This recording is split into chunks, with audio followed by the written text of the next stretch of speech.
Magandang gabi po ulit. Ito po si Chairman Ronald Cardema ng Duterte Youth Party List. Kasama ko po si Congresswoman Cardema ng Duterte Youth Party List. Alam niyo, masabi ko sa inyo, ang totoo, kami po ni Congresswoman Cardema ay inaanak ni Pangulong Marcos. Inaanak rin kami ni Speaker Romualdez. Kung meron kami hihingin pondo, siguro naman makakahingi kami dahil kami po ay inaanak ng Pangulong Bongbong Marcos at Speaker Romualdez. Pero nung inaway nila si Vice President Sara Duterte, hindi kami nagdalawang isip kung saan kami sasama. Inalimutan namin yung pondo sa Kongreso at ang inyong Duterte Youth Party List, kaisa-isang tinanggalan ng pondo ng Marcos Administration sa Kongreso. Baka hindi nyo alam, ang inyong Duterte Youth Party List, ang kaisa-isang party list na nagbabalik ng death penalty para sa mga rapist, kidnapper, terorista, at baka hindi alam ng ating mga kasamaan sa PNP, ang inyong Duterte Youth Party List, ang kaisa-isang nagbabalik ng anti-CP-PNPA bill sa Kongreso panlaban ng mga pulis at sundalo sa mga teroristang NPA. Baka hindi alam ng ating mga tropa ng gobyerno na ang tinutulungan ng Duterte Youth Party List ay ang ating mga pulis, sundalo, inyong mga dependents at ating mga veterano. Pero anong ginawa ng krami sa amin ni Congresswoman Cardema? Kung sino pa ang kaisa-isang kongresista na nakikipaglaban sa NPA at nagtatanggol sa mga pulis at sundalo sa Kongreso, kami pa ni Congresswoman Cardema ang tinanggalan ng security ng PNP. Yung mga politiko sa Kongreso ng kaaway lang, kapwa nila politiko sa probinsya, yun pa ang may security. Kami na ang kalaban namin NPA at pinagtatanggol ng PNP at AFP, kami pa ang tinanggalan ng PNP ng isang security. Isipin ninyo yung panggigipit na ginagawa sa amin sa Kongreso. At kami lang po ang tinanggalan ng budget. Pero masabi ko sa inyo, ang Duterte Youth Party List ninyo, kahit walang billboard, kahit walang radio ad, kahit walang TV ad, kahit tinanggalan ng budget sa Kongreso, ang Duterte Youth Party List nyo ang pinakanangunguna ngayon sa buong bansa. Dahil ito ang kapatid na ang mga Pilipino ay puro Duterte supporters. Kaya masabi natin, ipagpatuloy natin ang ating pagsuporta sa Pangulong Duterte. Sinasabi ko kay Congresswoman Cardema, sabi niya sa akin, sa Kongreso wala na tayong pondo. Sa Kongreso tayo lang nagtanggol kay Pangulong Duterte sa Quadcom. Sa Kongreso, isa kami doon sa hindi pumirma sa impeachment ni Vice President Sara Duterte. Sa Kongreso, kami pa tinanggalan ng security ng PNP. Kami na lang lumalaban sa NPA sa Kongreso. Pero alam nyo, ang kinakasaya namin, kahit wala kaming security, kahit wala kaming pondo, kahit wala kaming pera, ang isa lang yung kinakasaya namin, nandiyan si Tatay Digong ng pag-asa ng sambayan ng Pilipino. Pero ngayong gabi, tatangkain pang tanggalin sa atin si Pangulong Duterte. Kaya hindi tayo aalis dito hanggang hindi lumalabas si Pangulong Duterte dyan. At isinasabi mo sa amin ngayong gabi.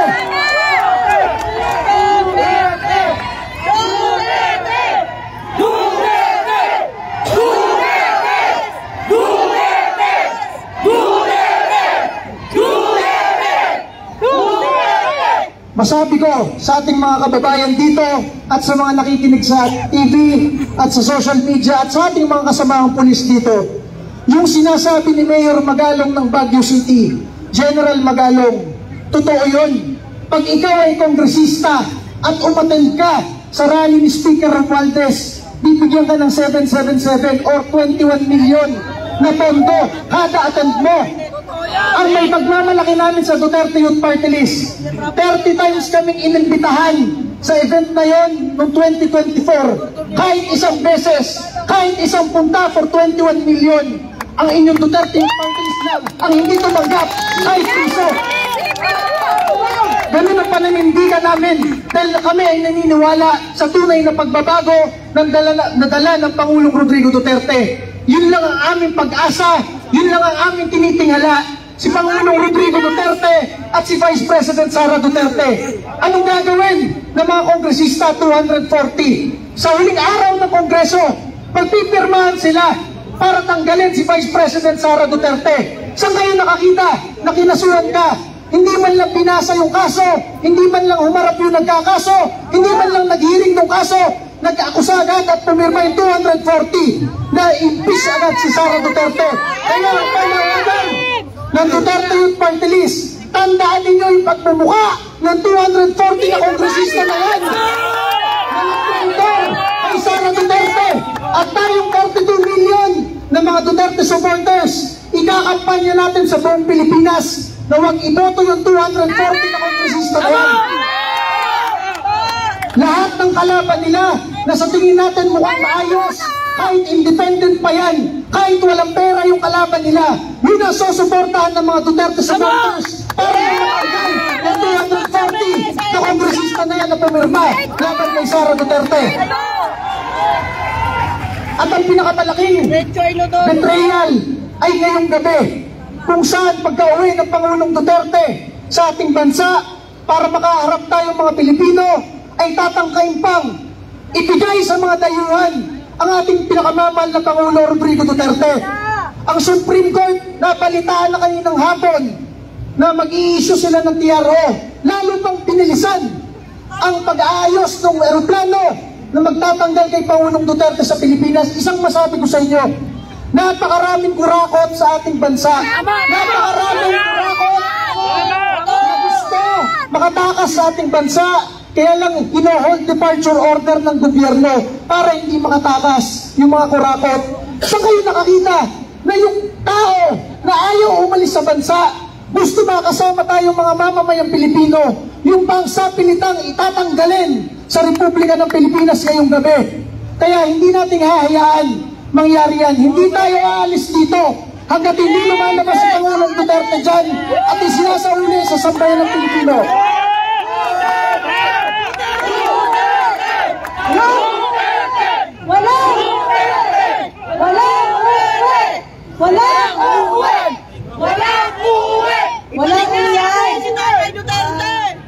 Ito lang po, wag na po tayo umuwi. Nakikiusap kami sa Malacanang. Hindi ka namin binabastos. Kung mayroon man nang babastos sa inyo, kayo po mismo ang gumawa. Nabastusin kayo ng mga Pilipino. Ngayon po, bakit niyo po kinuha ang aming kaisa-isang Duterte ng Davao na inayos ang Luzon para sa mga taga dito? Bakit? Di kami aalis hanggat hindi niyo po binababa yung Tatay Digong. Baba na po sa eroplano. Tandaan nyo, kung mayroon po mangyari kay Rodrigo Roa Duterte, alam niyo ba po kung sino-sino ang pwede magkakaisa dito? Nakahanda na po lahat. Nakikita nyo na kami-kami lang dito. Lahat po, Cubano, Bonifacio, Aranita, lahat ng isa. Naghahanda na po yan para sa Duterte. Please lang po, wag na po gawin yan. Umawi na po kayo sa mga Duterte. Ibabaan niyo na po. Ipapahalala ko sa iyo, Bangal, ang Malacanang. Ang Malacanang, tandaan nyo ha, mga kaibigan ko, ang Malacanang. Ilan po ba kami mga Muslim sa Malacanang na nakalibot? Ilan po kami? Ang Quiapo, punong-puno ng mga Muslim. Punong-puno ng mga Muslim ang Quiapo. Kapitbahay lang namin ang Quiapo. Kapitbahay namin ang Malacanang. Anytime we can invade Malacanang. Yes! Anytime! MNLF! Remember guys, wait. Sagsalita sa media ang MNLF at MNLF. And they promise once they get Tatay Digong by force. Let's go! Ulo na! By force as well, he will give it to Bangal. He will die in front of us. Bangal. Alhamdulillah Rabbil Alamin.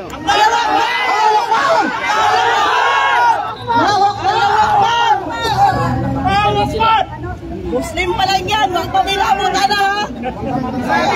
Wala pa mga Marcos! Bongbong Marcos! Pagmasdan mo ang sambayanang Pilipino!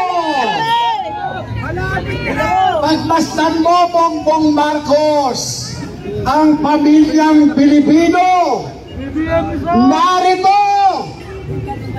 Patuloy na nananawagan upang ikaw ay bumaba sa pwesto.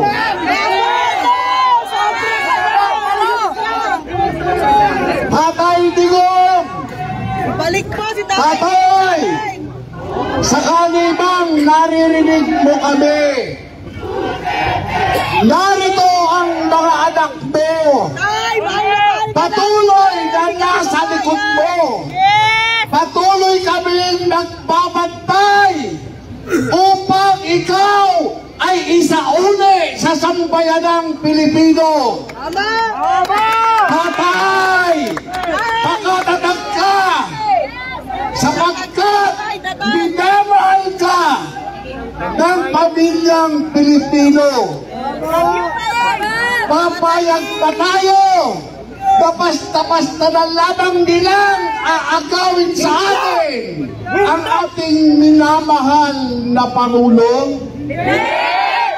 Papayag ka ba na basta-basta na lamang nilang ibibigay sa pandaga ang ating Pangulong Duterte? Kung gano'n, ano ang gagawin ninyo?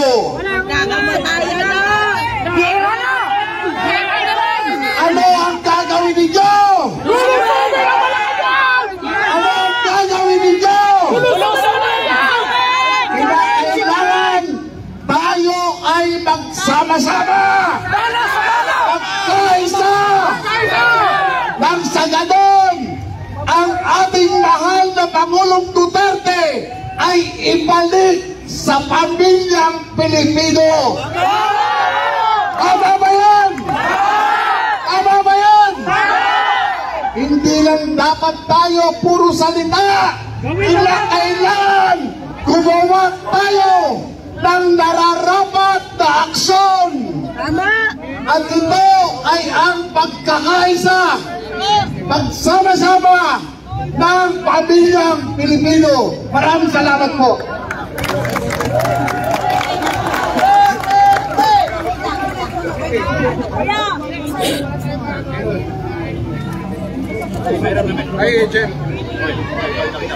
Magandang gabi po sa ating lahat. Pwede ba nating sigaw? Duterte! Duterte! Duterte! Duterte! Duterte! Alam niyo ba kung bakit natin sinisigaw ang Duterte? Dahil galing pa po kami sa Hong Kong. Nakita po namin ang pagmamahal ng ating mga OFW sa ating mahal na Presidente. Lahat po sila umiiyak dahil sa nangyayari sa ating bayan ngayon na hindi nila maintindihan kung mayroon pa ba tayong pang-gobernong asahan sa ating bayan ngayon. Ang ating mga kababayang OFW po, lahat kanina kausap ko bago kami lumipat papuntang Pilipinas, umiiyak po sila. Ang sabi po nila sa akin, lahat kami, OFW ng Hong Kong, ay para kay Duterte. Sumisigaw po sila ng Duterte dahil nakita po nilang pag-asa sa pamamahala sa panahon ni President Rodney Duterte. Alam niyo po mga kababayan, kung hindi po kayo magsasalita, hindi tayo magsasalita, sino? Wala!